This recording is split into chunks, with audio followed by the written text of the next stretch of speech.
யோகக்ஷேத்ரா சேனலுக்கு உங்களை எல்லோரையும் அன்புடன் வரவேற்கின்றேன். நவக்கிரக வழிபாடு என்ற தொகுப்பிலே சூரிய பகவானின் வழிபாடு பற்றி நாம் இதுக்கு முந்தைய பதிவிலே நாம் தெரிந்து கொண்டோம். இன்றைய பதிவு அந்த வரிசையில் சந்திர பகவானின் பற்றிய சில குறிப்புகளை இங்கே தரவிருக்கிறேன். சந்திரன் அப்படிங்கிறது அப்படின்னா சூரியனின் ஒளியிலே அந்த கதிர்களை வாங்கி வெப்பத்தை வாங்கி குளிர்வான கதிர்களை நமக்கு கொடுக்கக்கூடிய ஒரு சக்தி படைத்த ஒரு கிரகம் தான் சந்திர பகவான். சந்திர பகவானுக்கு அதிபதி யாருன்னு பார்த்தோம்னா மகாதேவர் தான், ஈஸ்வரன் தான். அதிதேவதன் யார் பார்த்தீங்கன்னா பார்வதி. அப்போ இந்த சந்திரனை பற்றி நம்ம ஒரு விஷயம் சொல்லணும்.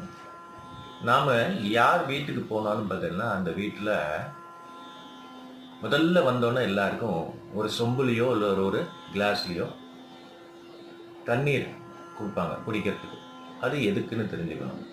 எல்லாரும் கொடுத்தாங்க நானும் கொடுத்தேன் அப்படிங்கிறது மாதிரி இருக்கக்கூடாது. நாம் அதுக்கு என்னங்கிறது அந்த விரிவாக்கத்தை தெரிவித்துக் கொள்ளும்.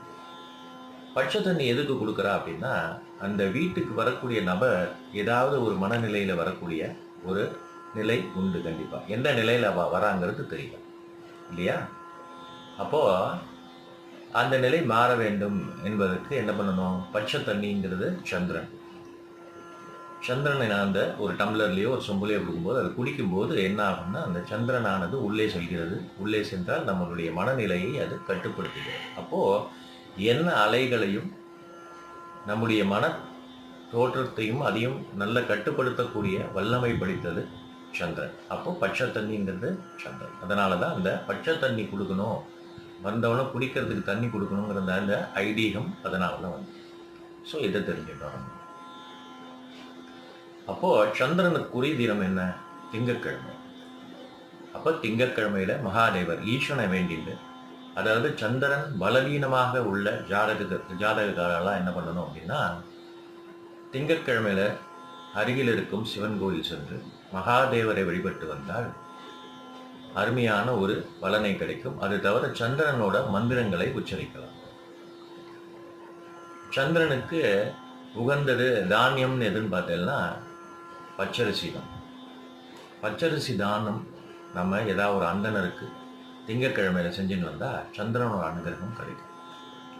சந்திரனோட காயத்ரி என்ன அப்படின்னா பகவத் பஜாய வித்மகே ஹேமரூபாய தீமகி தன்னோ சோம பிரஜோதயாது. சோமன் அப்படின்னா சந்திரன் அர்த்தம். சோமன்னா ஈஸ்வரன் மகாதேவனுடைய தலையில பிறையாக இருக்கக்கூடியவன் அப்படின்னு அர்த்தம். சோமன்னா அதுதான். அதனால சந்திரன் எப்படி நம்ம சூரியன் ரொம்ப இம்பார்ட்டண்ட்டோ அது மாதிரி பார்த்தேன்னா சந்திரனோட வழிபாடும் ரொம்ப இம்பார்ட்டன்ட். வலது கண் சூரியன்னா இடது கண் சந்திரன். அதனால் சந்திரன் சூரியன் இருவர்களையும் நம்ம வழிபட வேண்டும். அதில் முக்கியமாக சூரிய வழிபாடுக்கு பின் நாம் செய்ய வேண்டியது சந்திர வழிபாடு. அதனால் சந்திர வழிபாடின் அந்த தாற்பயத்தை தெரிந்து கொண்டு அந்த கிழமையிலே நாம் சந்திரனை வழிபட்டோமானால் சந்திரனின் அனுகிரகம் பரிபூர்ணமாக நமக்கு கிடைக்கப்பெறும்.